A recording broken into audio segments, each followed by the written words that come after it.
learning how to avoid injuries is probably the most important thing you can learn as an athlete. And so in this video, I'm going to share with you the 10 things that you might be doing right now that will lead you to injure yourself if you haven't already injured yourself.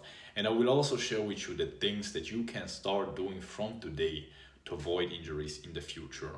And now this is very important, mainly because it doesn't really matter how hard you train. If you keep injuring yourself here and there very often, or even if you get just one serious injury, you won't progress as fast as you could if you actually were not injuring yourself. And I know what I'm talking about, mainly because in the past few years, I've injured myself over and over and over again. And at the beginning, I didn't really know why my shoulder started hurting, or my wrist, or my knees, or this and that. But with time, I actually started seeing patterns on myself, the things that actually got me to injure myself.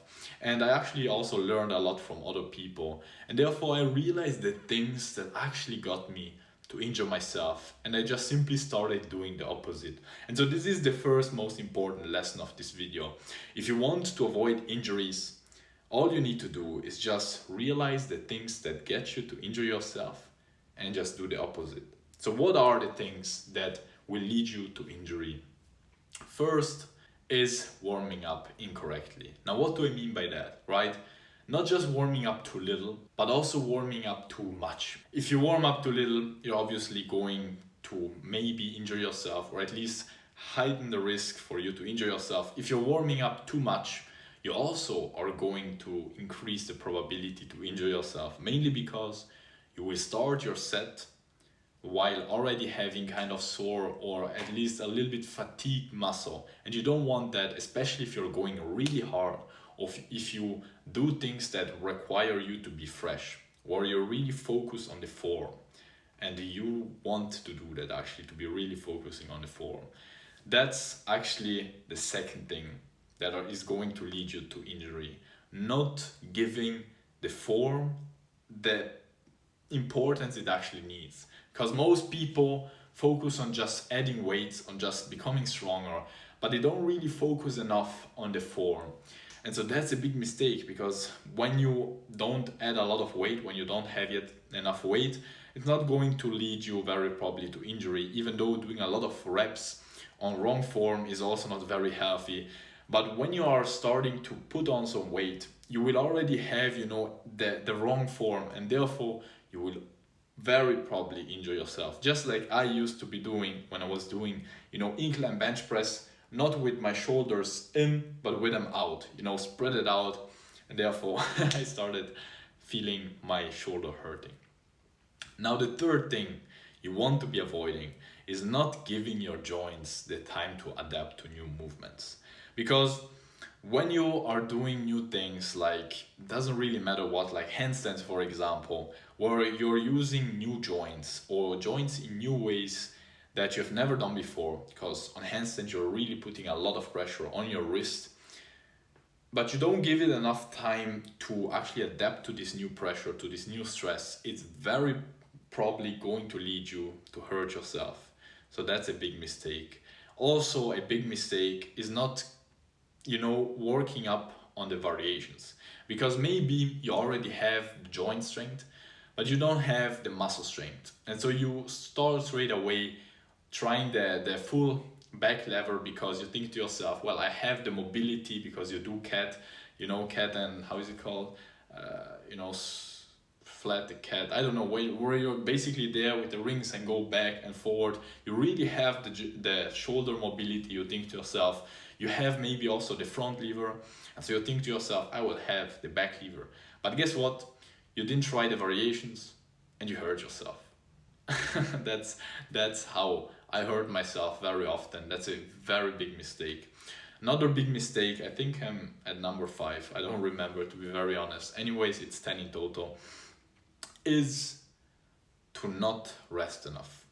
There are 2 types of rest. One is rest between sets, and one is rest between days of the same muscle group, or just days where you train the same thing. You want to be giving yourself enough rest. You don't want to do the mistake of getting at the next day of push, for example, and you're still sore, or you do, for example, your handstand push-up practice at the end of your push day where you're already sore in your shoulders, in your upper chest, and therefore your form will be shit and you're probably going to injure yourself. You don't want to be doing that. Another big mistake number 6, thing to avoid, is not drinking enough. If you're not drinking enough, you're not going to basically be optimally hydrated, and your risk of injuring yourself will be higher. Not eating enough, mistake number 7. If you don't take enough protein and calories, your body simply doesn't have the right things to restore itself. I already said about not giving yourself enough rest, but also not giving yourself enough sleep. There is actually a difference between sleep and just rest, like time rest. You obviously want to sleep really well, because the lower your sleep quality, the higher the probability to injure yourself. But even if you sleep for 24 hours straight and you really worked hard, for example, your push day, you're probably not going to want to do straight away a new push day, because even though you slept really well, you slept way too much, the time wasn't enough. So as said, don't give yourself too little time, and also don't give yourself too little sleep. Sleep is so crucial. Then you also don't want to be doing stupid things in general. Don't ego lift, as said, go on with variations, and don't do those stupid things where you think to yourself, oh, I know that new movement, that guy is doing it, I know I'm strong enough to do it, let's try it out. Never tried out the movement. The other week I was there, at the park, someone had, those rings where you go back and forward, you basically train your abs and yeah, somehow I think your shoulders too. So you do 2, 3, and I think to myself, this is easy, let's try to push my maximum range of motion. I get to really maximum, I feel it's my max, but how smart I am, I just try pushing even further, and I hear like a not nice movement in my shoulder, and I immediately let myself fall down, because otherwise my shoulder would have gotten out. But how stupid is that? That movement got me nowhere. It didn't serve me whatever, like zero. But because I thought to myself, yeah, let's try it out, it's a stupid thing, without even trying the earlier variation, and without brain, because I felt that it was my max. I just tried more, and then I nearly got my shoulder out. Now I'm still recovering, but it's like so stupid, those stupid things. Another big mistake is not knowing also how to perform the movement. I've already mentioned this with the form. You really want to know exactly how the form is. And also, I think this is the 10th mistake, the 10th thing to avoid, is to not have strong enough, stabilizing muscles. Because maybe you want to work on your handstand push-ups, but your rotator cuff is not strong enough. Or maybe you want to work really on your squats, but your glutes, or maybe the outer or inner side of your legs are not strong enough. So you maybe have a lot of strength going up and down, but because your stabilizing muscles are not strong enough, you're shaking, and that's going to very probably lead you to injure yourself at the knee.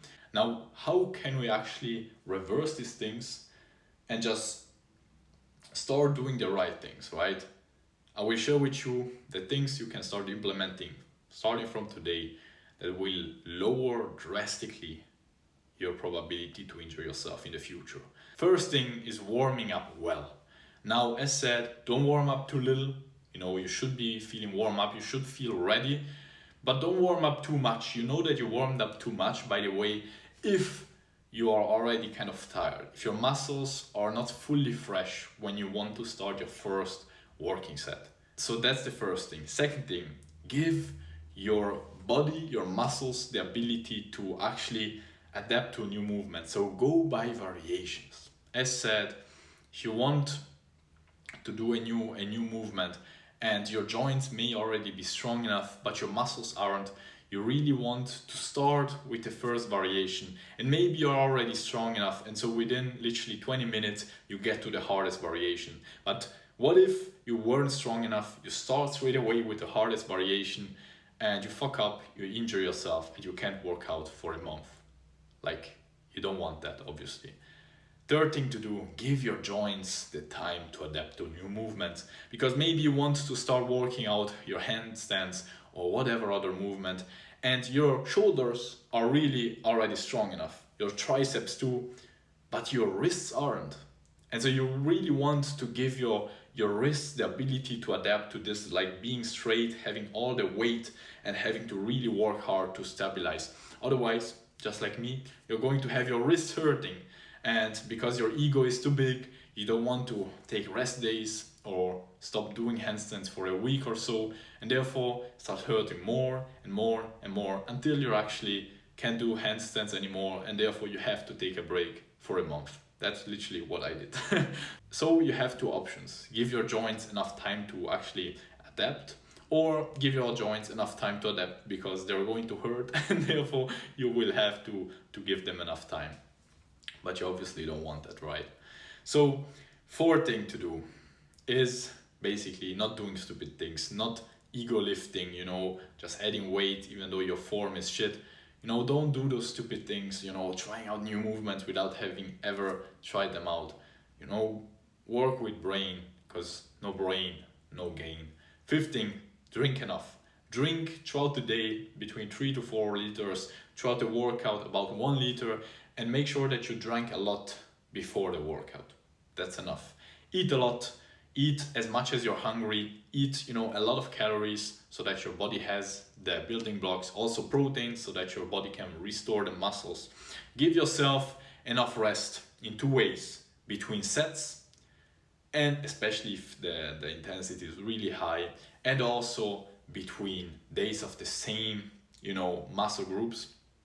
So you'd really want, especially if you're working on skills, if you're working on form, on high intensity, you really don't want to be kind of sore when you do those things. If you're working just on volume, then it might not be a big issue, but you're not going to progress because your muscles haven't yet restored from the last workout. So that's another big thing. Sleep enough. If you want to train hard, you have to sleep hard. Your gains are not made in the gym. Your gains are made in your bed. Literally. So sleep is such an underrated thing, but you really want to do that. Also, eating enough, I already said that. Giving yourself enough rest, I already said that. Inform yourself about the right form. If there are people in the gym that already are doing the movements that you want, ask them. If there are no people around, watch YouTube videos, inform yourself about the right form, and then film yourself or ask others to look at you and tell you what you're doing wrong. By doing that, I discovered that I was doing handstand push-ups totally wrong with my shoulders out, and therefore I was injuring myself if I wouldn't, fix this. And now I'm really focusing on the right form, on doing it correctly. So that's a really, really big one. Also it already said, don't do stupid things. Also work on your stabilizing muscles. If you want to work out, for example, your handstand push-ups, work on the rotator cuffs. If you want to work, for example, on squats, work also on the stabilizing leg muscles. Inform yourself, as said, about the muscles you need, about how to perform that movement at best, and how to optimize yourself for that movement, and you are going to not injure yourself. So these were the 10 things that you really want to be doing to avoid injuries in the future. And I can't tell you how often I've been there not following these things because I didn't know about them, or because my ego was too big, because I thought to myself, I don't need more rest, I don't need more sleep, I don't need this, I don't need that, I'm strong enough. And then I injured myself, and there I was 3 weeks without handstands, thinking to myself, like, how stupid are you, bro? You literally could have just listened to your body, did those things you knew about, and you didn't injure yourself, but now you have to rest. You thought to yourself, oh no, I don't need 1 day rest more, but now you have to rest for 3 weeks because just dumbass, right?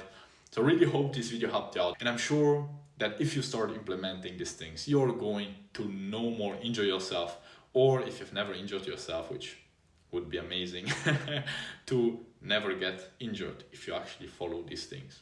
Anyways, if you liked this video and if it helped you out, make sure to leave a like and to subscribe to not miss on my future ones. I wish you all the best, bro, and see you very soon. Ciao.